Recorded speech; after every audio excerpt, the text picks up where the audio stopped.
um prazer estar nesta manhã tão linda, né? Sol, o verde e os irmãos aqui presentes. A presença de vocês faz toda a diferença. Eu só lamento por aqueles que não estão aqui. Alguns não puderam estar. Outros não estão porque estão talvez viajando. Outros não estão cansados, né? Só que eles se esquecem que Jesus disse: vinde a mim, todos vós que estáis cansados e sobrecarregados, e eu vos aliviarei. O alívio nós encontramos somente em Cristo. Descanso somente em Cristo. Vida vitoriosa somente em Cristo. Nessa manhã eu pretendo, com a graça do Senhor, dar continuidade e espero concluir o tema que temos abordado nesses últimos dias. Começamos ministrando sobre vida abundante em Cristo. E ministramos algumas palestras sobre esse tema. E agora estamos ministrando uma consequência, que é vida vitoriosa. Nós só podemos ter vida vitoriosa em Cristo se aprendemos a viver a vida abundante em Cristo. Quem não tem vida abundante também não terá vitória. Então as duas coisas estão intrinsecamente ligadas, intrinsecamente conectadas. Falamos semana retrasada de que essa vida abundante eu estou baseando em 7 princípios que as Escrituras ensinam. Falei do primeiro princípio, que é possível ter essa vida vitoriosa somente em Cristo. Essa preposição que Paulo usa é o que mais usa na Bíblia, nas suas epístolas, esse pronome em. Em significa dentro de. Se nós não estamos em Cristo, como Jesus mesmo disse, permanecei em mim e eu permanecerei em vós. Sem mim, nada podeis fazer. É claro que eu posso fazer um monte de coisas. Agora eu quero colocar na frente o que é um monte de coisa que você pode fazer. Todas as coisas erradas. Você não precisa de Cristo para fazer coisa errada. Você não precisa de Cristo para viver a sua vontade. Você não precisa de Cristo para pecar. Você não precisa de Cristo para ser mundano. Você não precisa de Cristo para viver brigando com os teus irmãos. Mas para viver a vida que Deus demanda de você e de mim, ela só é possível em Cristo. Se nós perdemos isso como foco, quando eu entendi isso, eu descobri de uma maneira nova o ensino das Escrituras. Porque muitas vezes, por muitos anos na vida cristã, você pensa que Deus senta num trono, te dá uma série de mandamentos e cabe a você obedecer à risca. E se você não obedecer, se nós vivermos dessa maneira, ainda estamos vivendo segundo a lei de Moisés. A proposta de Deus, por incrível que pareça, é outra. Só que muitas vezes nos escapa. Cantamos aqui vários cânticos mencionando a palavra graça, mas eu posso falar sem sombra de dúvida nenhuma que 90% dos cristãos, e me refiro não só a esta congregação, mas do mundo todo, não entendemos o significado pleno da graça. Não sabemos o que é viver na graça. Nós temos naturalmente uma inclinação para vivermos segundo a lei e não a graça. Então, viver em Cristo, em primeiro lugar, é viver na graça, pela graça. Para entendermos melhor, eu quero que vocês abram comigo Romanos capítulo 7. Hoje nós vamos aprender uma preciosa lição que está em Romanos 7 e Romanos 8. Por favor, Vou pedir que abram Romanos 7 e Romanos 8. Eu vou pedir participação de algum irmão. Tem microfone sobrando aqui? Pedir primeiro que o Fred venha aqui e leia Romanos 7. Vai ler inteiro. Depois eu vou pedir para um outro leitor. Romanos 7. Eu vou pedir para uma mulher, uma irmã. Diná vai vir aqui e vai ler Romanos 8. Por favor. Depois dele. Porventura, ignorais, irmãos, pois falo aos que conhecem a lei, que a lei tem domínio sobre o homem toda a sua vida. Ora, a mulher casada está ligada pela lei ao marido, enquanto ele vive.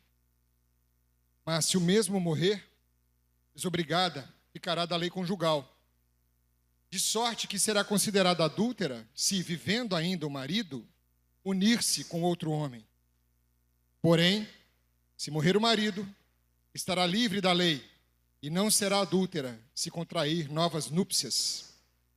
Assim, meus irmãos, também vós morrestes, relativamente à lei, por meio do corpo de Cristo, para pertencerdes a outro, a saber, aquele que ressuscitou dentre os mortos, a fim de que frutifiquemos para Deus. Porque, quando vivíamos, segundo a carne, as paixões pecaminosas postas em realce pela lei, operavam em nossos membros, a fim de frutificarem para a morte. Agora, porém, libertados da lei, estamos mortos para aquilo a que estávamos sujeitos, de modo que servimos em novidade de espírito e não na caducidade da letra. Que diremos, pois? É a lei pecado? De modo nenhum. Mas eu não teria conhecido o pecado, senão por intermédio da lei, pois não teria eu conhecido a cobiça, se a lei não dissera, não cobiçarás.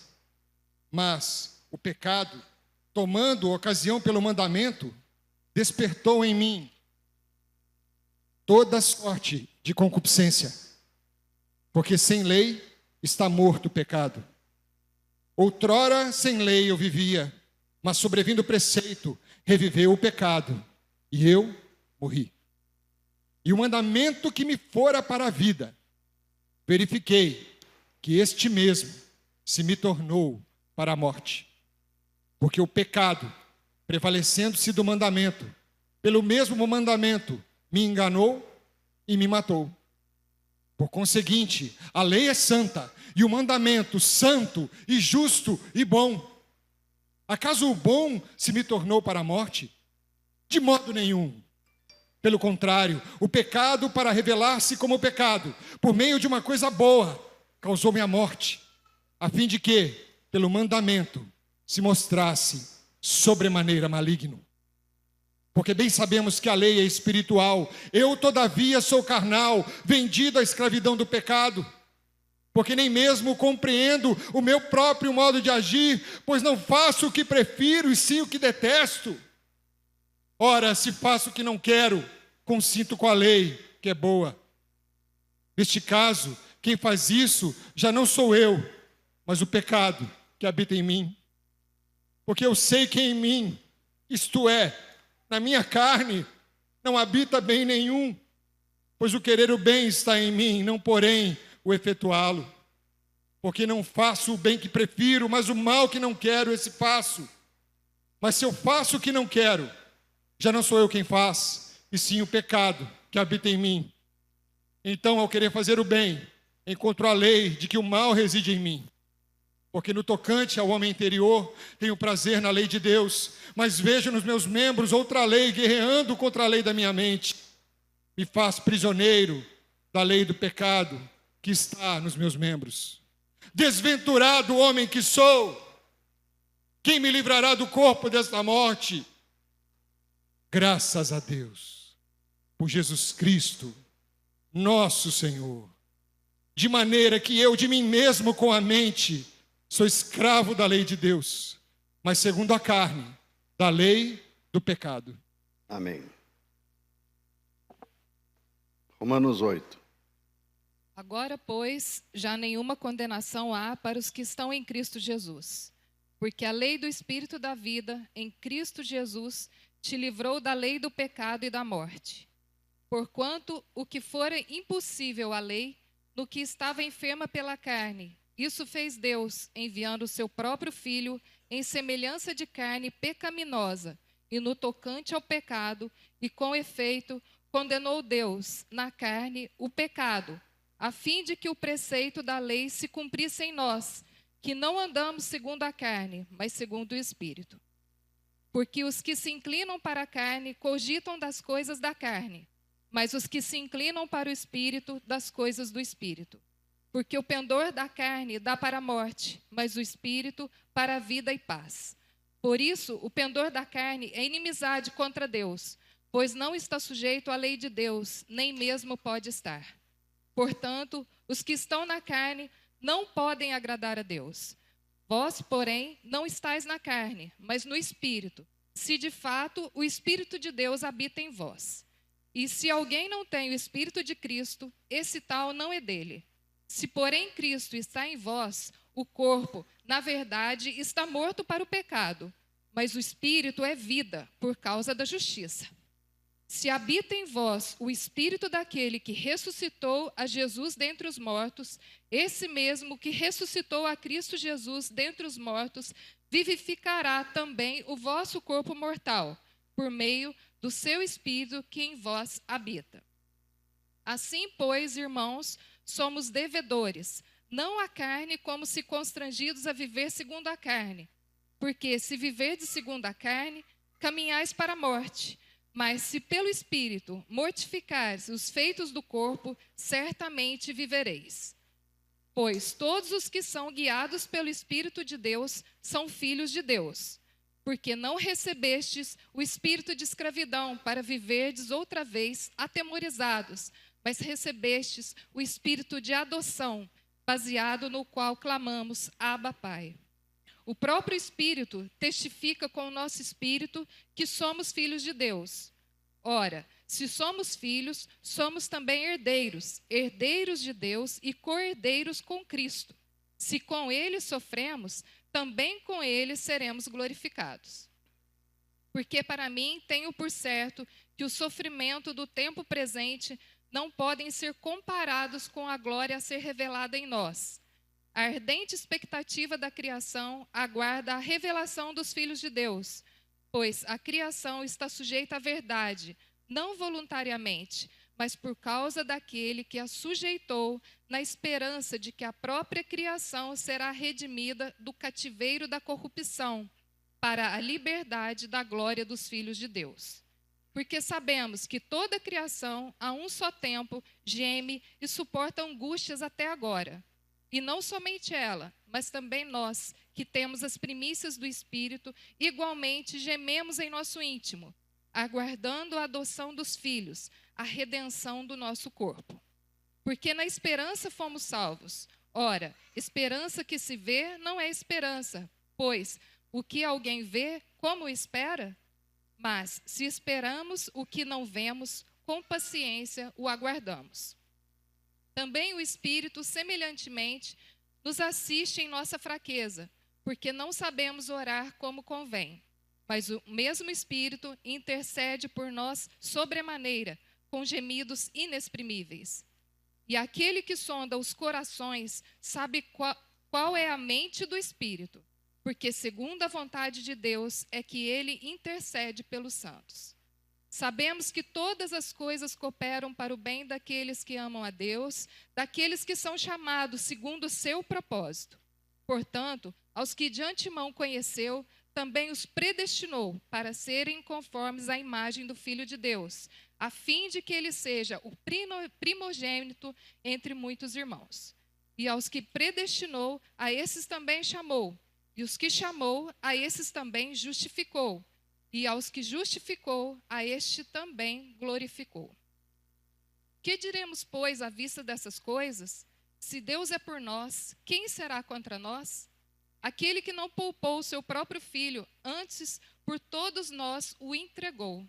Porventura, não nos dará graciosamente com ele todas as coisas? Quem intentará acusações contra os eleitos de Deus? É Deus quem nos justifica. Quem os condenará?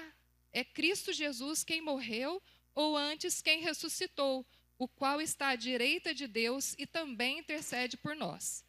Quem nos separará do amor de Cristo? Será tribulação, ou angústia, ou perseguição, ou fome, ou nudez, ou perigo, ou espada? Como está escrito: por amor de ti somos entregues à morte o dia todo. Fomos considerados como ovelha para o matadouro. Em todas essas coisas, porém, somos mais que vencedores por meio daqueles que nos amou. Porque eu estou bem certo de que nem a morte, nem a vida, nem os anjos, nem os principados, nem as coisas do presente, nem do porvir, nem os poderes, nem a altura, nem a profundidade, nem qualquer outra criatura poderá separar-nos do amor de Deus que está em Cristo Jesus, nosso Senhor. Amém. Aleluia. Esse texto termina falando de vitória, que somos mais que vencedores. No original, a palavra é hiper, daí vem a palavra hipermercado. Hiper é uma palavra acima de super. Tem supermercado e hipermercado, negócio maior, mais expandido. Hipervencedores. Mas de que maneira que eu tenho que ser vencedor? Por meio de Cristo. Para entendermos bem, tanto Romanos 7 como Romanos 8, Romanos 7 fala de um cristão. O personagem de Romanos 7 é cristão. Só que é um cristão, faz assim, um cristão, vou usar um termo muito popular, né? Bem a boca. Um cristão cheio de altos e baixos, grande relevo. Mencionei aqui na reunião, uma dessas reuniões, acredito que foi a última, que eu mencionei uma conversa que eu tive com um pastor em Minas Gerais, na mesa da cozinha, e ele falando da sua própria experiência cristã. Ele disse: a vida cristã é muito estranha. Eu disse: como assim, irmão? Ele disse: ela é cheia de altos e baixos. Como está escrito. E citou a Bíblia. Está vendo? A Bíblia se presta para tudo, para defender nossas teses, defender nossos pontos de vista, ainda que equivocados. E o que ele falou? É bíblico. Cheia de altos e baixos. Como está escrito em Romanos 7. Ele conhecia Romanos 7 profundamente. Ele disse: o bem que eu quero fazer, esse eu não faço. E o mal que eu não quero fazer, é esse, justamente esse que eu faço. Aí ele disse: fazer o quê? Aí olha, essa é a experiência de todos nós. Não é mesmo, pastor? Então ele queria que eu concordasse com ele, que eu o apoiasse. Obviamente eu não apoiei. Eu discordei veementemente. Mas ele não parou aí. Se ele parasse aí, ele foi além. Ele teve não foi arrogância, porque ele fez na inocência, apelou para Paulo, assim como Paulo apelou para César, ele apelou para Paulo. Ele disse: até o apóstolo Paulo, o grande apóstolo Paulo, vivia dessa maneira. A pergunta é: quantos na igreja, eu não estou me referindo somente a nós, espalhada por esse mundo afora, espalhada pelo Brasil, concordariam com o depoimento desse pastor, especialmente vindo da boca de um pastor piedoso? Quantos concordariam? Por isso que eu digo que é um número bem grande, 90%, e eu estou sendo generoso ao dizer 90%. A vida cristã é assim mesmo. Até Paulo vivia assim, porque esse depoimento aqui é um testemunho pessoal de Paulo. Paulo fala dele: o bem que eu quero fazer, esse eu não faço. E o mal que eu não quero fazer, é justamente esse que eu faço. Com isso eu descobri, ele está dizendo, era a experiência dele, que a lei, eu concordo com a lei. Na minha mente, eu concordo que a lei é boa, porque ela demanda que eu faça o bem. Mas eu tento fazer o bem e não consigo. E o mal que eu não quero fazer, eu descubro outra lei nos meus membros que, guerreando, faz exatamente o contrário. Aí nós falamos, como se nós estivéssemos num beco sem saída. Essa não é a vida vitoriosa da qual a Bíblia fala e do qual Moacir está falando. A vida vitoriosa você nunca vai encontrar em Romanos 7, nunca. A vida vitoriosa, ela está escondida em Romanos capítulo 8. A resposta que eu dei para esse pastor, para esse irmão, foi exatamente isso. Eu disse, amado, eu sinto te dizer isso, mas você está redondamente equivocado. Como assim? Eu falei, Romanos 7, Paulo que escreveu, e ele está dando um depoimento, falando de um testemunho, de uma vida de fracasso, de uma vida de confusão, mas que ele falou de algo que aconteceu com ele no passado. Paulo não está em Romanos 7. Paulo migrou para Romanos 8. Você lê com detalhe, você está parando no 7, leia o 8. Ele termina com um lamento, miserável-me que sou, quem me livrará do corpo dessa morte? E termina o 7 dizendo, graças a Deus. Fred leu o último versículo de Romanos 7. Graças a Deus, por meio de Jesus Cristo, nosso Senhor. O que ele fala, graças a Deus? Que livrou ele. Ele está pedindo livramento, ele está pedindo para sair desse limbo, desse pantanal, dessa confusão, que ele queria fazer o bem e não conseguia, não queria fazer o mal e fazia o mal sempre. Como é isso? Quem me livrará? Aí ele descobre, Jesus. Mas ele não só fala que é Jesus, ele vai explicar como é que Jesus produz essa vida vitoriosa. Essa é a pretensão desse pastor para essa congregação hoje de manhã.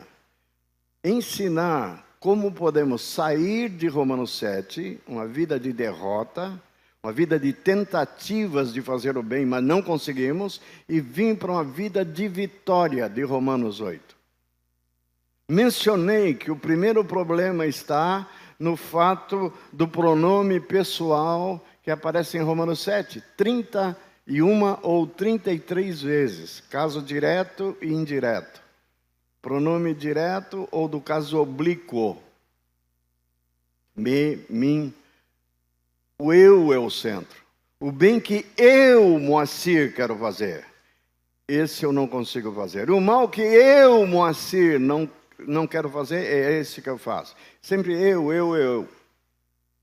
Para você entender, quando Paulo descobriu uma outra verdade, um outro caminho, e onde ele obteve a libertação. Quando ele diz, já não sou eu quem vive. Então cadê o eu do Paulo? Onde foi parar? Mas é Cristo que vive em mim. Então, eu aqui no 7, muito presente, e o eu no 8 desaparece. Para tentarmos viver essa realidade do eu morto, muitos irmãos estão fazendo duas coisas que não é bíblico. Tentando matar o eu. Você nunca vai conseguir matar o seu eu. E outra, que te digo mais, em nenhum momento Deus pede para você cometer autossuicídio. Deus não mandou você matar o seu eu. Se você matar o seu eu, você pararia de existir. Então, como é isso, Moacir? Como é isso? Como eu vou chegar a essa realidade espiritual? A resposta está, por incrível que pareça, em Romanos 7 e Romanos 8. Então vamos lembrar o ensino de Paulo que ele tenta nos transmitir em Romanos 7. Nós temos que entender, e por isso temos dificuldade em entender a graça e temos dificuldade em entender a lei, porque não sabemos o que realmente Deus realizou na pessoa de Jesus. Antes até de falar o que eu vou dizer, eu quero dizer para vocês que a proposta de Deus é que eu viva a vida vitoriosa em Cristo. Mas como isso é viver em Cristo e essa vida vitoriosa? Muito simples. Cantamos daqui a pouco que ele venceu a morte. Quero dizer para você que Jesus não só venceu a morte, ele venceu o pecado. Não só venceu o pecado, ele fala que ele venceu o mundo. Não só venceu o mundo, ele venceu Satanás. Não só venceu Satanás, como ele venceu a carne. Os que estão em Cristo crucificaram a carne. Ele não só venceu a carne, ele venceu o nosso velho homem. Aqueles que são batizados em Cristo despojaram do velho homem. Então a vitória de Cristo é completa, absoluta. Absoluta, em Cristo. Ele obteve a vitória. O chamado para viver uma vida vitoriosa, eu tenho que entrar em Cristo para viver a vitória dele. Eu não tenho que vencer o mundo, ele já venceu o mundo por mim. Eu não tenho que vencer Satanás. Seria uma tragédia. Deus já sabe que eu vou perder, sempre. Ele fala que eu tenho que entrar na vitória do Filho dele. Ele venceu a morte, eu venço a morte nele. Fora dele eu não vou vencer a morte. Eu venço o mundo nele. Eu venço a carne nele. Eu venço toda e qualquer adversidade em Cristo. Observem isso. A vida vitoriosa apresentada em Romanos 8 deve-se ao fato que foi Cristo que conquistou Romanos 8. E eu só vou mergulhar nessa vida vitoriosa dele. Uma vez estando nele, eu já sou vitorioso. Não é que eu serei, já sou. As coisas antigas passaram e o quê? Tudo se fez novo. Se eu estou em Cristo, é para eu viver em novidade de vida. Eu ensino Paulina, a teologia de Paulo. Mas como isso acontece? É importante entender. Tem algo aqui aparentemente complexo, misterioso, e só por revelação que você vai entender mesmo. Ele começa falando um assunto meio estranho, dá a impressão que não tem nada a ver com o que ele quer dizer. Pois eu quero dizer para vocês, tem tudo a ver. Ele começa falando do casamento, e o tema não é casamento. Ele usa o casamento como uma ilustração, como uma metáfora do que ele vai ensinar. Esse é um princípio de pedagogia fantástico, que você tem que partir de algo conhecido, entendido por todos, para explicar algo desconhecido. Jesus fez isso muito, Paulo está fazendo a mesma coisa. Ele começa dizendo, a mulher está ligada ao marido enquanto ele vive. E se ela vier a separar do seu marido e casar com outro, comete adultério. Você pensa que esse assunto ele está falando de família? Ele não está falando de família. Ele não está ensinando se o casamento é indissolúvel ou não. Ele não está falando nada disso. Atentem que é só uma figura, um exemplo. Eu quero que você entenda isso. Você entendendo isso, você vai entender o que ele vai dizer depois. Ele disse, a mulher está ligada ao marido enquanto ele vive. Se ele ainda viver e casar com outro, comete adultério. Os judeus sabiam disso. Por causa da lei de Moisés. Mas se o marido morrer, ela está desobrigada da lei conjugal. Que ela tem que ser fiel a ele até ele viver, enquanto ele viver. Depois que morreu, acabou. Pode casar com qualquer outro. Mas se ela casar com ele vivo, comete adultério. Ponto. Assim também, aí, então era uma analogia para explicar agora algo espiritual, profundamente espiritual. Ele falou, da mesma forma, nós, Paulo se inclui, estamos casados com a lei. Quem é nossa mulher? Se você é homem, a lei é mulher, é feminino. Se você é mulher, a lei é masculina, é o seu marido. Ou é minha esposa, ou é seu marido. Você está casado com a lei. Aplique o que o Paulo ensinou sobre a lei conjugal na lei agora. Agora, eu tenho um relacionamento de marido e mulher também, só que agora é a lei. Mas nós temos um problema insolúvel, aparentemente. Sabe por quê? Por quanto tempo eu tenho que ficar casado com a lei? Pensem um pouco, aí você vai encontrar a resposta. Pensem um pouco, é muito importante você refletir sobre isso. Por quanto tempo eu devo ficar casado com a lei? Você quer saber? A palavra que eu mais uso em inglês. Sabe quando? Forever. Sabe por quê? Não se esqueçam que a lei é de Deus. E por ser de Deus, a lei de Deus é uma lei moral, ela é eterna. Então, minha esposa, o teu esposo vai viver com você para sempre. Tem como se livrar dela? Resposta é não.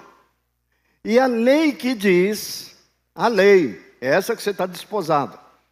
Se você não guardar todos os meus mandamentos, detalhe por detalhe, ainda que o menor, e violar um deles, ainda que o menor, você é culpado de todos. E a sentença é uma só. Qual é a sentença? Morte. Morte de quem? Você que vai morrer. Deus tinha um problema para nos salvar? Claro. Qual era o problema principal? Você pode objetivamente falar o problema de Deus para me salvar era o pecado. Não, ele tinha um problema maior do que o pecado. Por incrível que pareça, o problema dele era ele mesmo. A santidade dele, a justiça dele, exigia que o pecador, você, não vou chamar de pecador, que o homem guardasse a sua lei. Integralmente, totalmente, absolutamente. E se tu não guardares, você morre. Aí você pode até pensar assim, Deus é mau, né? Vai me matar. Só porque eu não guardei a lei dele? Pois é, ele é um ser moral e ele só aceita que seja moralmente íntegro. Perfeito, como ele é perfeito. Aí eu pergunto, escapa alguém? Aqui está o primeiro, maior dos pecadores. Eu não escaparia. Eu não preciso ser juiz de vocês para dizer que também vocês não escapariam. Nem o Gonzalo, que era um homem bom, íntegro, trabalhador, nem a mulher dele, que é uma santa, né? Josi vai dançar. Rodrigo, né? Fred, nós todos. Diego, está ali o Diego. Camilinha, tão linda, dançou. Não escapa ninguém, queridos. Sabe por quê? Nós estamos desposados com a lei. Olha só que Paulo tenta nos ensinar, amado. Como eu posso me livrar, então, da lei que não morre? Só tem um jeito. Qual é o jeito? E Deus proveu esse jeito. Já que a lei não morre, e enquanto ela viver, você está desposado com ela, vai ser julgado por ela, só tem um jeito para escapar da lei. Qual é o jeito que Deus achou? Não sabem? Está no Romanos 7, acabamos de ler. Fred leu aí para nós. Só que nos escapa. Exatamente o pulo do gato, a coisa preciosa, a verdade que Deus quer nos ensinar, nos escapa. Está escrito que nós morremos para a lei. Eu morri para a lei, não é a lei que morre para mim. Eu morri para a lei quando Cristo morreu. Cristo morreu, eu morri com Ele. Eu fui incluído na sua morte. Por isso que a salvação começa eu sendo incluído aonde? Na sua morte. Morte de cruz. Eu fui incluído. Incluído por quem? Por Deus. E uma vez que eu morri para a lei, agora se entenda isso, é fundamental entender. O que a lei pode cobrar de mim? O que a lei pode cobrar de mim? E de vocês? Sabe o que é a resposta? Nada. Que o máximo que ela podia cobrar é que você é pecador. E eu ia dizer, sim, sou. Falhou em vários desses mandamentos, é verdade. Só que você tem que morrer. Aí você diz assim, eu já morri. Em Cristo. Está vendo como a vitória toda é em Cristo. Por isso, quem despreza o Evangelho vai estar numa situação, não diria desconfortável. Impossível de se salvar. Porque Deus vai apresentar para ele, no dia do julgamento, o quê? A lei, que ele está desposado, a lei. Por isso, quem não está em Cristo vai prestar conta segundo a lei. E os que estão em Cristo, Deus não vai nos julgar. Como? Para passar a mão por cima do meu pecado? Não, amados, entenda, pelo amor que há em Cristo Jesus. A lei diz, a alma que pecar morre. Jesus assumiu a culpa do meu pecado e foi sacrificado, e morreu. A exigência que a lei fazia, que o pecador tem que morrer, Jesus morre a minha morte.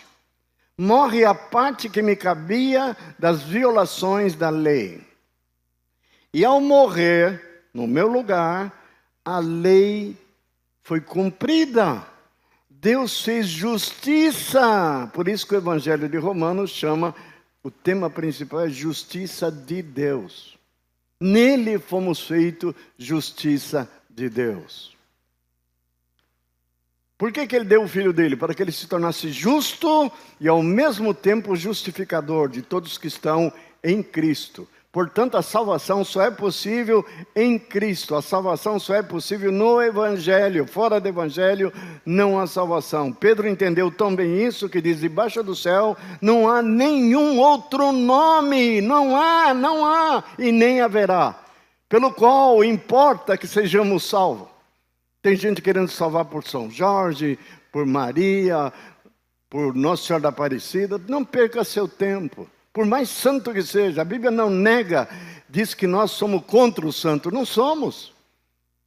Nós temos um nível de entendimento de santidade maior do que os católicos. Vou provar isso. Paulo escrevendo aos Coríntios diz, aos santificados em Cristo Jesus. Nós vamos além, não é só São Jorge, São Bento, São Joaquim, sei lá o que for. A Bíblia está cheia de santos. São Mateus, São Marcos, São Lucas. O que é São? Santo. São Paulo, santo. São Moacir. Aí vai escandalizar até os católicos. Vai ou não vai? São Moacir, eu sou santo. Sabe por que eu sou santo? Não porque eu sou o melhor dos caras da terra.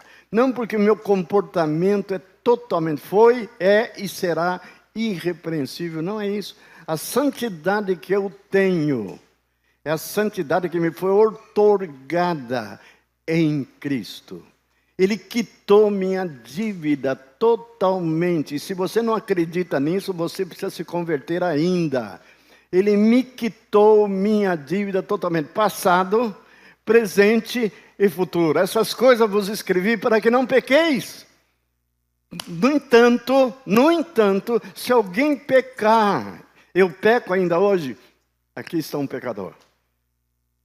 Mas a Bíblia me ensinou que eu não posso viver aonde? Na prática do pecado. E todos que vivem na prática do pecado não conheceu. O que está dizendo? João está dizendo isso. Está dizendo que se eu conheço o Senhor e o Evangelho, eu não vivo na prática do pecado. Então, quando você encontrar alguém que diz a paz do Senhor, meu irmão, e vive na prática do pecado, desconfie da fé dele. Desconfie da declaração dele que é teu irmão. Paulo escreve a respeito desse, aquele que dizendo seu irmão for impuro, maldizente, beberrão. Opa! Mexeu comigo? Pois diz que esses dizem ser irmão, mas não são irmão, porque quem é irmão não vive hoje na prática do pecado. Não diz que ele não peca. O João mesmo ensina isso com muita propriedade. Ele diz, se dissermos que não temos pecado, fazemos-lo mentiroso, porque ele diz que eu ainda peco. Mas é ele mesmo diz, aquele que tem a divina semente não pode viver na prática do pecado. Sabe por que ele não pode viver mais? Porque nele ele tem a divina semente, Jesus. Ele passa a ter a natureza de Cristo, nos tornamos coparticipantes na natureza de Deus, diz Pedro. E quem tem essa divina semente tem ojeriza do pecado. Ele vai ter que aprender, e ele aprende a se alienar do mundo. Ele não ama o mundo. E aquele que ama o mundo, o amor do Pai nele não está. Ele não odeia seu irmão. Se o irmão fez alguma maldade com ele, ele aprende a perdoar o irmão. ele tem que amar seu irmão. Aquele que diz que ama a Deus e não ama seu irmão é mentiroso. Olha aí, quer saber quem é irmão, quem não é? Veja como ele trata os outros. Veja como ele se relaciona com os outros. Você vai saber quem é irmão. Portanto, morri para a lei. Não só morri para a lei. Essa é a primeira parte da operação que Deus fez. Mas diz que agora, por ter morrido para a lei não morreu, quem morreu fui eu. Em relação à lei, ela não tem mais poder de me cobrar nada. Vê que insensatez é ser legalista. Aí vocês vão entender a mente de Paulo, que tendo compreendido isso, ele escreve: se alguém quer se justificar diante de Deus pelas obras da lei, da graça decaíste. Como eu decaí da graça? Porque você está tentando um caminho do passado, que você não é e jamais vai conseguir se justificar diante de Deus por guardar a lei. Aí ele trata do assunto específico, que era um problema muito comum naqueles dias, da circuncisão. O judeu chegava para o gentio, que não era judeu, que não era descendente de Abraão, e exigia que ele se circuncidasse. Era um dogma. Era da lei de Moisés, mas eu já morri para a lei. E quando fala da lei, estava falando da lei de Moisés, eu morri. Eu não sou obrigado a mais fazer circuncisão nenhuma. Não sou obrigado a guardar nenhum ritual mais da lei, nada. Inclusive, vou citar um texto aqui para vocês verem. Nem guardar o sábado. Guardar o sábado estava onde? Na lei. O que eu tenho que guardar? Você quer saber? Nenhum dia. Guardando ou não guardando não vai fazer diferença. Deus ordenou que o homem deve trabalhar 6 dias e descansar o 7º. Sábado. Mas se é sábado, se é domingo, se é segunda... Tanto é que Paulo diz que alguns dizem que vai guardar o sábado, outros dizem que vai guardar o domingo e outros que vai guardar todos os dias, que todos os dias são santos. Sabe o que Paulo fala? Ele entendeu, amados, algo que muitos de nós precisam entender. Não faz diferença. Você quer guardar o sábado é para o Senhor? Joia. Continua guardando o sábado. Você quer guardar o domingo? Quero. É para o Senhor? Ótimo. Você quer guardar todos os dias, porque todos os dias são dias? Ótimo. Mas cada um tem opinião bem definida em sua própria mente. Quando ele fala da circuncisão, alguns querem se deixar circuncidar. Tudo bem, quer circuncidar para guardar a lei? Tudo bem, ele concorda, num primeiro momento, para depois... Só que tem um detalhe, irmãozinho querido, que quer deixar circuncidar. Você é obrigado a guardar toda a lei. Porque a lei não manda 1 ponto, 2 pontos, 3 pontos. Ele manda guardar toda. Guarda toda ou não adianta guardar alguns. Quer circuncidar? Tudo bem. Mas tem um detalhe. Da graça decaíste. Perceber a gravidade do ser legalista? Qual é a gravidade? Ah, mas eu quero ser santo e a motivação é boa. Eu quero ser piedoso, eu quero fazer a vontade de Deus. A lei é a vontade de Deus. Não parece eloquente, lindo, maravilhoso?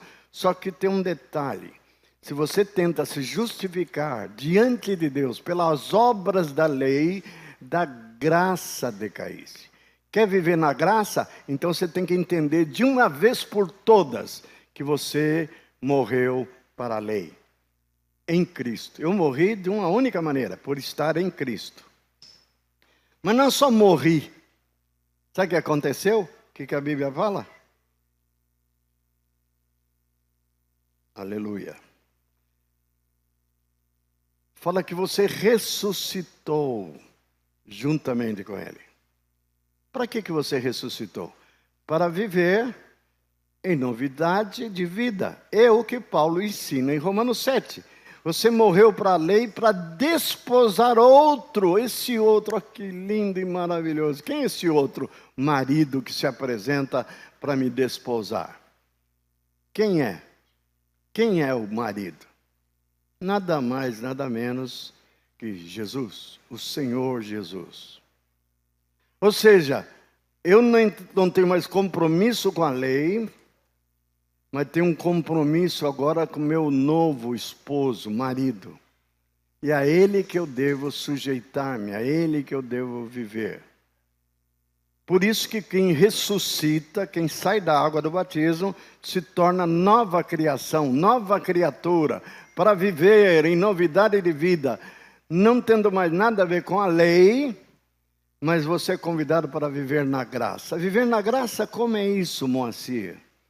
É para você viver debaixo da benesse. Não sei se você entende a palavra benesse. Do guarda-chuva, da proteção de Jesus e tudo o que Ele conquistou para você.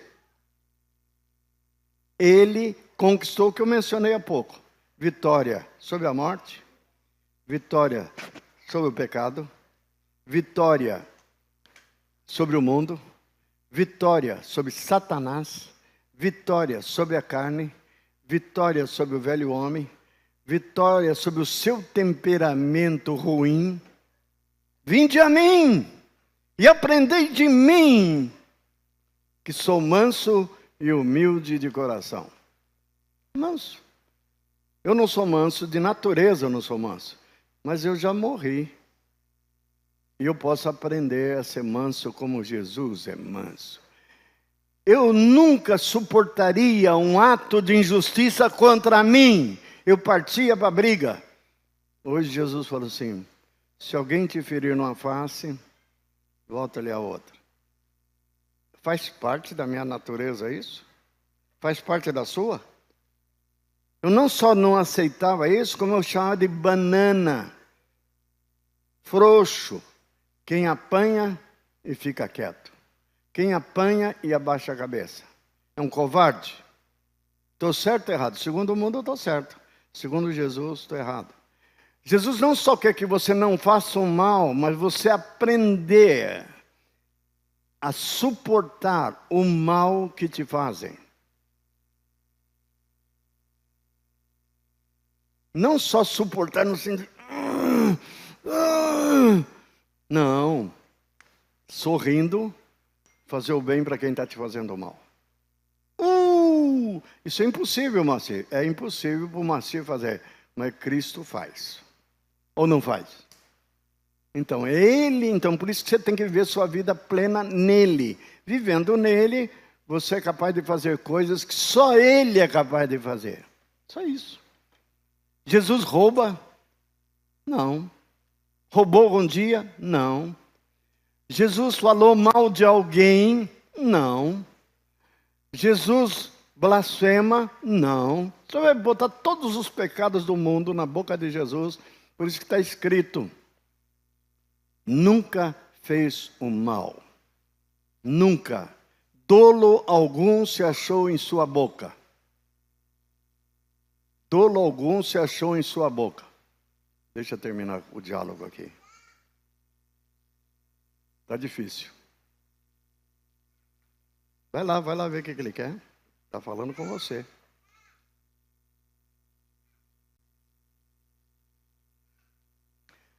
Dolo algum se achou em sua boca. Então ele não pecava. Mas nós podemos atentar, achar que não pecar é uma grande coisa. Escuta o que eu vou dizer, muito importante. Não pecar aos nossos olhos é uma grande coisa, correto? Pois para Deus não é. Por incrível que pareça. Você pode parar de pecar, de falar mal dos outros, mas se em contrapartida você não começar a fazer o bem, praticar a justiça, você não está fazendo nada de positivo, você só está pegando-se ao negativo.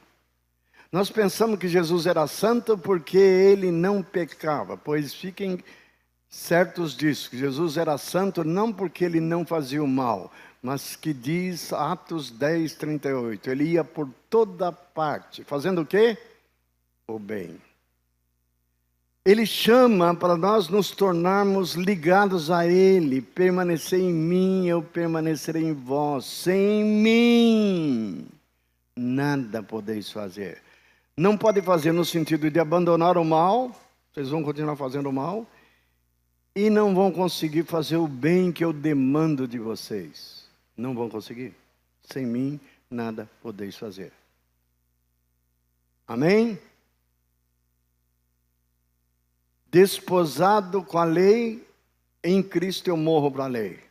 Mas em Cristo eu não só morri para a lei, eu nasci também. Agora eu vou nascer para desposar outro. Esse outro é Jesus. E viver debaixo do governo dele, do senhorio dele. Viver para ele. Agora entra Jesus e faz uma declaração fantástica. Muitos perdem.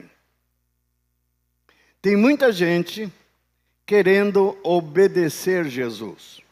De uma forma legalista também.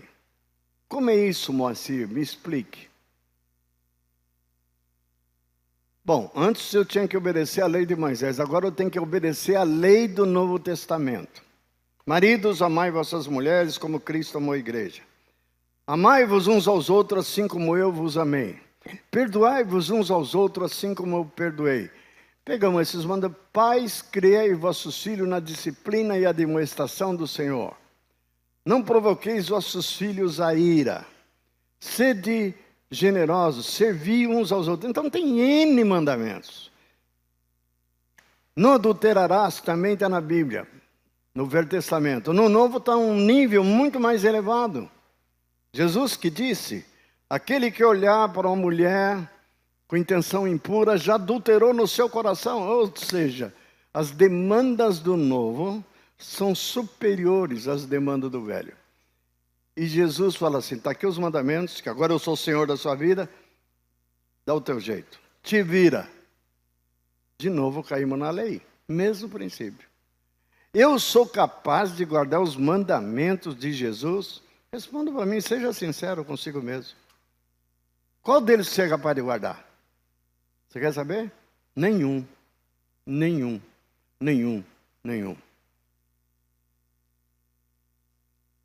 Mas e como é que ele fica mandando eu guardar? A resposta é bem simples. Não é você que vai guardar, me permita a liberdade de dizer, infeliz. Não é você que vai guardar. É Ele que vai guardar esses mandamentos em você, através de você. Muda ou não muda? Por isso que você tem que andar no Espírito. Se você está no Espírito, você guarda. Se está na carne, ninguém pode agradar a Deus. Então tem que estar no Espírito. Quando é que eu tenho que andar no Espírito? Os espirituais andam no Espírito. Quem é que tem que ser espiritual? Responda para mim. O Moacir que tem que ser espiritual porque ele é pastor? Os líderes da igreja têm que ser espiritual? Não. Quem tem que ser espiritual? Todos, sem exceção. Todos têm que andar no Espírito. Por que é necessário andar no Espírito? Porque pelo Espírito eu mortifico os feitos do corpo. E aí eu vou viver, aí eu vou manifestar a vida de Jesus. Se pelo Espírito, Romanos 8,13, mortificardes os feitos do corpo, certamente vivereis. A recíproca é verdadeira. Se não agir o Espírito, se o Espírito não mortificar a sua carne, certamente morrereis. Que me produz vida, que traz vida, é morte e vida. Por isso que Paulo, tendo entendido isso, era uma realidade na vida dele, ele diz, dia após dia, morro. Gostamos muito de Romanos 8, que diz, dá um testemunho pessoal agora. Isso aconteceu comigo há 40 anos atrás. Eu tinha 37 anos, tenho 77. Estava na sala, meditando na palavra, casualmente eu estava lendo Romanos 8. Li todo o capítulo 8. Quando chegou naquela parte, todas as coisas cooperam para o bem daqueles que são chamados segundo o seu propósito. Lindo esse texto. Aí o texto ainda mais lindo é o que vem a seguir. Aquele que não poupou a seu próprio filho, antes por nós o entregou, não nos dará gratuitamente com ele todas as coisas? Aquele que é capaz de dar o maior, vai dar a bênção, vai dar o menor. E todo mundo, lindo e maravilhoso. Isso é a cereja do bolo, não é? Todo mundo quer isso. E quer principalmente que a declaração de Paulo, ousada, quando ele diz, quem nos separará do amor de Deus? Será morte, será vida, Será espada? Será perseguição? Tribulação? Quem? Quem? Poderes do presente, poderes do futuro. Quem nos separar? Ninguém vai nos separar. E nós somos mais do que vencedores em Cristo. Pulamos a parte principal. Nós só queremos o bem. Só queremos a cereja do bolo. Eu era assim também. Só que Deus, naquele dia, decidiu me ensinar algo que me escapava à minha compreensão. Lemos há pouco. Diná leu. Só que a gente passa batido. Que é o texto que Deus me pegou 40 anos atrás. Deus diz assim: aquele que não poupou a seu próprio filho. Parei aí. Porque Deus disse assim para mim: eu não poupei meu filho. Por acaso, vou poupar você? Isso não estava na minha receita. Não poupei o meu filho. E aí trouxe à minha memória a palavra do próprio Jesus. Se o grão de trigo caindo na terra não morrer, fica ele só. Mas se morrer, produz muitos frutos. Aí que eu fui atentar do texto, do versículo que antecede a declaração que nós somos mais que vencedores. Todo mundo sabe esse texto, no mundo inteiro. Somos mais que vencedores por meio de Jesus. Só que ninguém cita o versículo anterior. Sabe o que diz o versículo anterior? Já foi lido aqui, eu quero ver se vocês sabem. Não sabemos. Mais que vencedor sabemos. Mas o anterior não sabemos. O anterior diz o seguinte: por amor de ti, somos, eu, Moacir, Paulo, entregues. Entregue o quê? A morte. Quando? Uma vez, eu já morri. Não estou falando agora da morte de hoje, agora. Por amor de ti, somos entregues à morte todos os dias. Você quer morrer? Ele não poupou o filho, vai poupar você? Sabe por que ele não vai poupar você? Que a única maneira de você manifestar a vida, transmitir a vida, é pela morte de você. É o trigo que tem que ser moído. Ele vai ser esmagado. Ou seja, a experiência de Jesus tem que se tornar minha e nossa experiência. Aquele que diz que permanece nele, 1 João 2,6, deve andar. Esse andar, quero mudar a palavra de andar, tem que viver no mesmo estilo de vida que Jesus viveu. Eu não vim para ser servido. O que nós mais gostamos? Sabe o que vocês mais gostam? É a mesma coisa que eu também gosto. Sabe qual que é? Ser servido. Quantos querem lavar os pés dos outros? Pé sujo? Ninguém. Mas lavar teu pé você quer, né? Pois eles somos chamados não para que lavem nossos pés, mas somos chamados para lavar o pé dos outros. Se eu, sendo mestre e senhor, vos lavei os pés, quanto mais vós, que sendo pecadores como são, deveis lavar os pés uns dos outros. O único de pé limpo naquela Páscoa era Jesus. Pé sujo aqui significa pecador. Mão suja significa atos condenáveis. E o judeu não podia comer, sentar à mesa sem lavar as mãos e sem lavar os pés.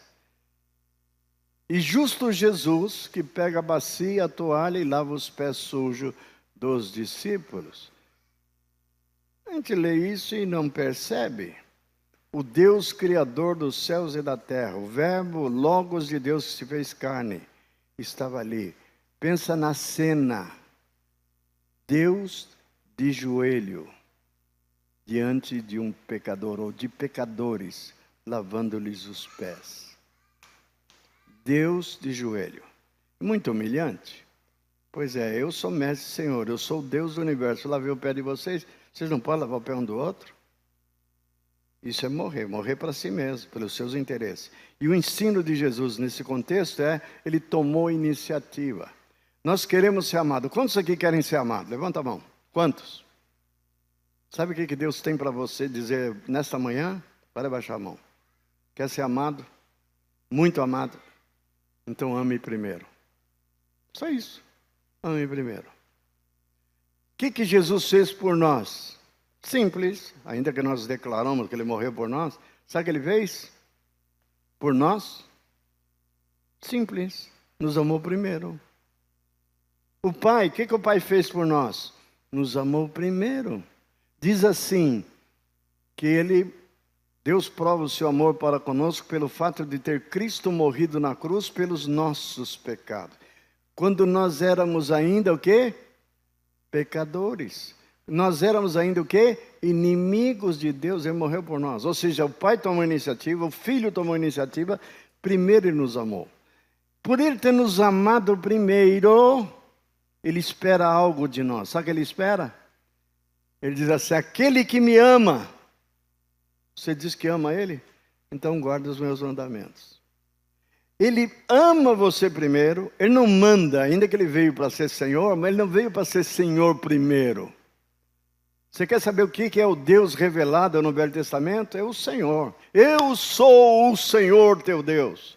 Eu sou o Senhor que tirei vocês da terra da escravidão. Esse é o Deus general, Ele é apresentado como general, um Deus poderoso. Quando Ele aparece a Moisés, o morro treme, Ele fala, ninguém chegue perto, até um animal de carga, se chegar perto desse monte, vai morrer.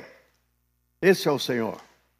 E esse Senhor deu uma ordem, amarás o Senhor, teu Deus, com toda a tua força, com toda a tua alma, com todo o teu entendimento, amarás. Não terás diante de mim outro Deus. Lindo, maravilhoso. O homem amou? Não. O homem não ama na base do mandamento. Aprenda isso. O homem não ama por causa da lei. Sabe quando é que o homem aprende a amar?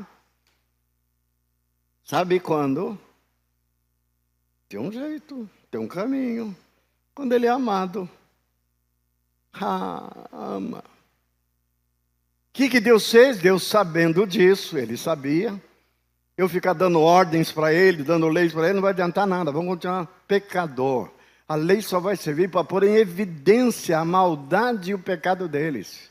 Eu tenho que fazer algo diferente. Eu tenho que fazer algo que eles nem imaginam que eu sou capaz de fazer. Vou mandar meu filho. Ele vai amar. Ele vai servir. Ele vai lavar os pés sujos dele. Ele vai se doar tanto que eles vão ficar tão constrangidos por causa do amor que eles serão envolvidos. Imerecido amor. E vão aprender a me amar também. João entendeu ao ponto de dizer, nós o amamos. Como? Porque ele nos amou primeiro. Nós queremos ser amados, mas não queremos amar primeiro. Simples. E sabe onde nós vamos morrer? Pobres de amor. Tinha um irmão em Porto Alegre, que era meu discípulo, jovem ainda, muito inteligente, mas não sabia amar.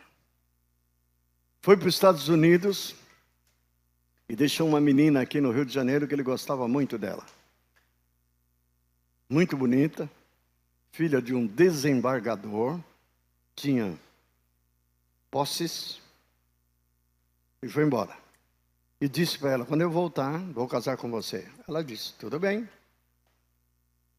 Só que ele foi para lá, um dia ele me liga, muito, muito assustado. E diz, olha, ela terminou comigo. Ela terminou comigo. Por favor, me ajude a reconciliar comigo. Me ajude. Chorando, ele falou literalmente, chorando. Eu falei assim, não vou te ajudar. Não posso te ajudar. Talvez você fale, bom, você está sendo duro com ele. Por que você disse isso? Eu tinha meus motivos. O que tinha acontecido semanas antes? Essa menina, por ser filhinha de papai, ser rica, muito rica, ela foi na casa de uma viúva. E essa viúva, coincidentemente, era a mãe desse rapaz. Está na igreja, lembra? Discípulo do Moacir. Você pensa que ser discípulo do Moacir é grande coisa? Quer dizer nada. Se não viver o que a palavra diz. Ele era formado em Direito, foi lá para os Estados Unidos para ganhar dinheiro. Como muitos brasileiros fazem. Lavar banheiro de McDonald's, trabalhar no balcão, serviços de baixo nível, e ganhava em dólar, e começar a mandar os dólares aqui para o Brasil, e mandava a menina guardar os dólares. E ela guardava. Tinha $2.800 na mão dela. Eu fico sabendo, por boca dela, que ela foi na casa da mãe desse rapaz, que estava nos Estados Unidos, e abriu a geladeira, e chegou para a Beth, que ela é discipuladora dela, e disse, surpreendentemente, não sei por que ela usa a geladeira, olha a inocência, só tem uma lata de óleo e uma garrafa com água, mais nada. A Beth ficou indignada com ela, com razão. Ô menina estulta, ignorante. A Beth não disse isso, eu teria dito. A Beth diz diferente. A Beth disse para ela, você não percebe que se ela não está pondo nada na geladeira, nem manteiga, nem margarina, nem frutas e nem carne, é porque ela não tem nada, ela está passando necessidade, ela está passando fome. Que foi que você fez por ela? Está vendo o que é nascer em berço de ouro? O que acontece? Endurece o nosso coração. Aí a Beth me contou, eu chamo a menina e digo assim, eu já sabia dos dólares guardados, o que eu fiz com o pastor? O que vocês acham que eu fiz? Usei minha autoridade pastoral e dei uma ordem para ela. Falei, pegue $100 do dinheiro que está lá guardado e dê para essa mulher, dê para essa viúva. E, por favor, não ligue para o teu noivo, não ligue, não pergunta se pode fazer isso, que eu já sei a resposta dele. Ela não me obedeceu. Para tristeza minha, não me obedeceu. O que ela fez? Ela perguntou para ele se podia dar. Qual vocês acham que é a resposta que ele deu para a noiva? Não, senhora, nem pensar. Esse dinheiro, você sabe muito bem que eu estou juntando com muito sacrifício para nossas núpcias, para o nosso casamento. Não quero que dê. Mas sua mãe está sem nada em casa. Não me interessa. Meu Deus, esse é o amor que estamos aprendendo? Esse é o amor de Jesus? A resposta é não. Ele era crente, andava com a Bíblia, sabia todas as apostilas, 1, 2, 3, de cor. Está vendo? Jesus mandou fazer discípulos, ensinando-os a guardar, não a saber, a guardar todas as coisas que tem ordenado. Aí, uma semana depois, ela aparece em casa e eu pergunto para ela, querida, tinha certeza que ela tinha atendido, ela não era louca de não atender o pedido do pastor? Ainda mais que eu complementei, falei, se ele ficar sabendo, quando ele ficar sabendo e reclamar, eu restituo o dinheiro. Mas não tem cabimento uma viúva passar necessidade quando o filho tem recurso. E a responsabilidade não é da igreja em primeiro lugar, é dos filhos cuidarem.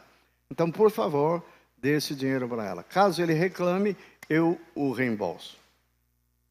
Ok? Ok. Então, achei que ela ia atender. Não atendeu.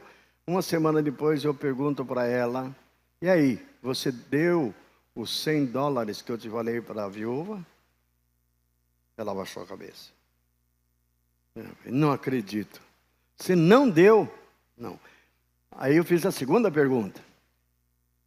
Olha só, isso eu estou falando essa história, não é para difamar ninguém, não é para deixar mal alguém, que eu não estou citando nomes. Mas quando ela baixou a cabeça, eu fiz a segunda pergunta. Qual a segunda pergunta que vocês acham que eu deveria fazer para ela? Qual a segunda pergunta? Hein? Falei, querida, o que foi que você fez por ela?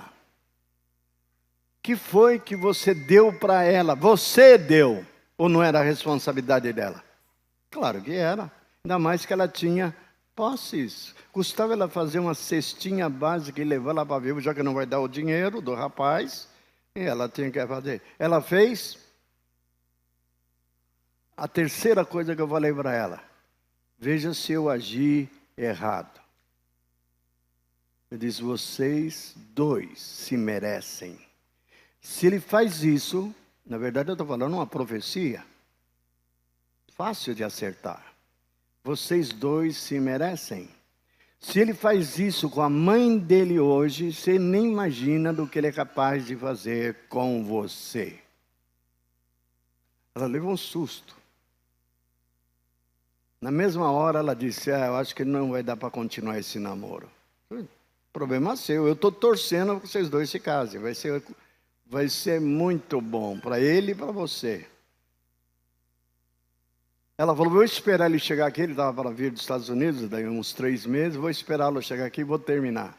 Ela não aguentou, porque naquela noite ele liga para ela e notou que ela estava estranha, muito quieta, que ela era faladeira, estava quieta. Ele falou, o que está acontecendo? Está muito estranho. Aí ela não aguentou e falou, não vai dar para continuar. Mas por quê? O Moacir pediu para dar o dinheiro, você não deixou. Agora eu estou com medo de você. Medo de mim? Eu te amo, ama nada, você não ama. Você é só somebody love, só conversa fiada. Aí ele me liga, terminou a ligação com ele, ele me liga chorando. Aí vocês vão entender o choro dele. Aí vocês vão entender o que eu falei para ele. Olha o que ele falou, ela terminou comigo. Eu estou sabendo, terminou? Fez muito bem. Ela não é boba não. Você tem que me ajudar. Eu falei, negativo, não vou ajudar não. Por causa de uma coisa que ele falou antes. Sabe o que ele falou antes? Moacir, você não sabe.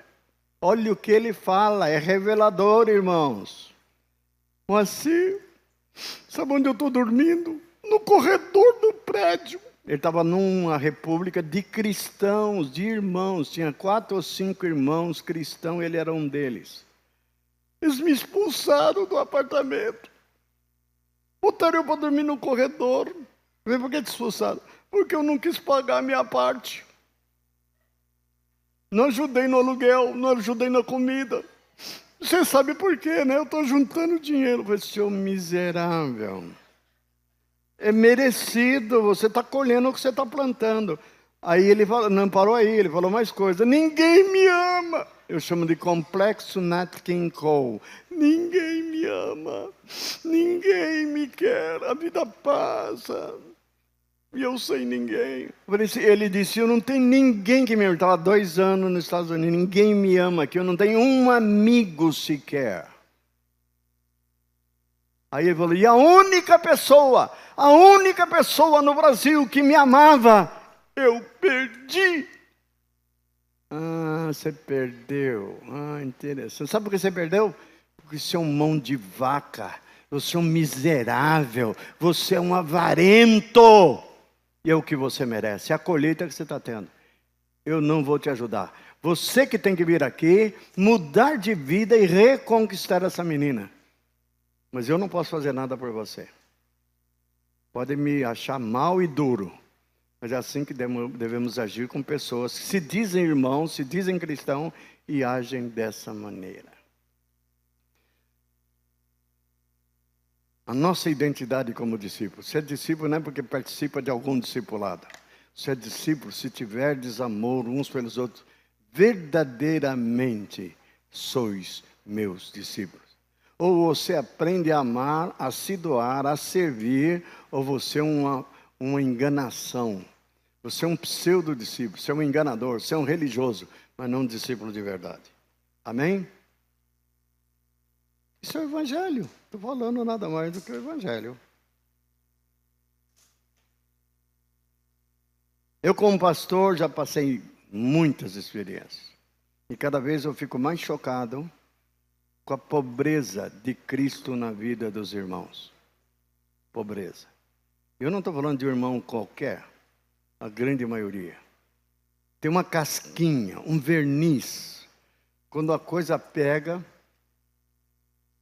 amados, com o passar do tempo, nós temos que ser como o vinho, cada vez melhor, não pior.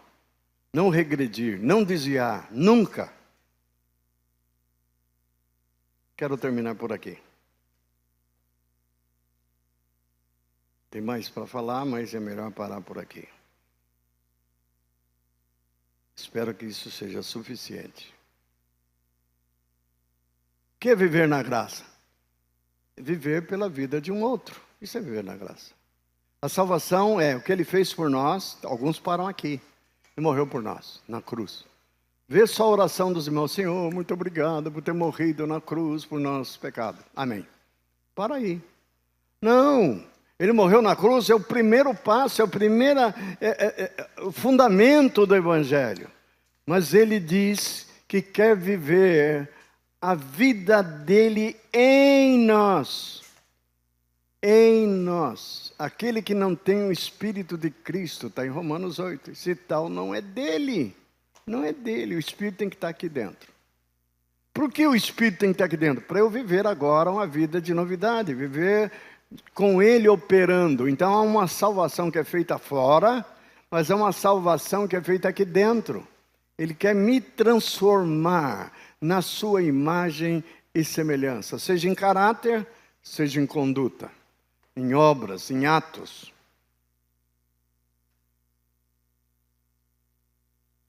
Mas a salvação não é só isso. O que Ele fez por nós, o que Ele faz em nós, mas o que Ele faz através de nós. É no através de que é um ato de amar, de servir, de propagar o Evangelho, de viver para os outros. Se você não quer viver para os outros, você não merece Jesus. Ele dá a vida dele para você viver como Ele viveu para você. Ele não viveu para si mesmo, mas viveu o tempo todo para os outros. E Ele te chama para viver para os outros. Egoísmo? Jamais. Eu sou egoísta. Pois trata de abandonar esse egoísmo. Trata de matar esse egoísmo. Você tem que aprender a viver pelos irmãos, para os irmãos. Não só para os irmãos. Você gosta, você acha admirável, mas viver para aqueles irmãozinhos mala sem alça. Tem irmãozinho mala sem alça? Um monte. Não é só pelos irmãozinhos mala sem alça, é para viver pelos seus vizinhos. É para você viver deste mundo, proclamando o Evangelho, amando, amar e pregar toda a criatura, todo mundo. Então, viver para os outros, se doar para os outros. Então, é salvação por nós, em nós e através de nós. Se completa o ciclo. E tudo isso é feito pelo Espírito dEle, pela palavra dEle.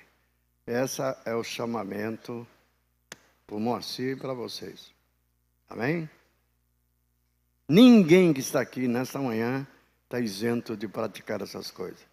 E se você não pratica, ou não quer praticar, você tem o direito de resistir. Mas você não precisa ficar aqui, você tem que se retirar. Porque os que estão aqui é um clube santo que quer servir a Deus. Bendito Deus e Pai de nosso Senhor Jesus Cristo, que nos tem abençoado com toda sorte de bênção nas regiões celestiais em Cristo.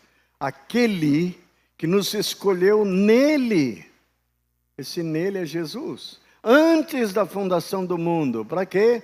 Para sermos santos, irrepreensíveis e em amor nos predestinou para Ele. Olha que bendita chamada. Fomos escolhidos nele antes da fundação do mundo. Para quê? Sermos santos, irrepreensíveis e perante Ele em amor. O amor está sempre presente. Esse é o chamado. Para você, Cláudia. Não fique longe do amor de Deus. Nunca. É morte. Não fique longe do amor dos irmãos. É morte. Não fique querendo ser amada sem amar. Ame. Ame. Se doa. E você vai descobrir um caminho novo, uma felicidade nova, uma alegria nova quando você vive para os outros. Amém?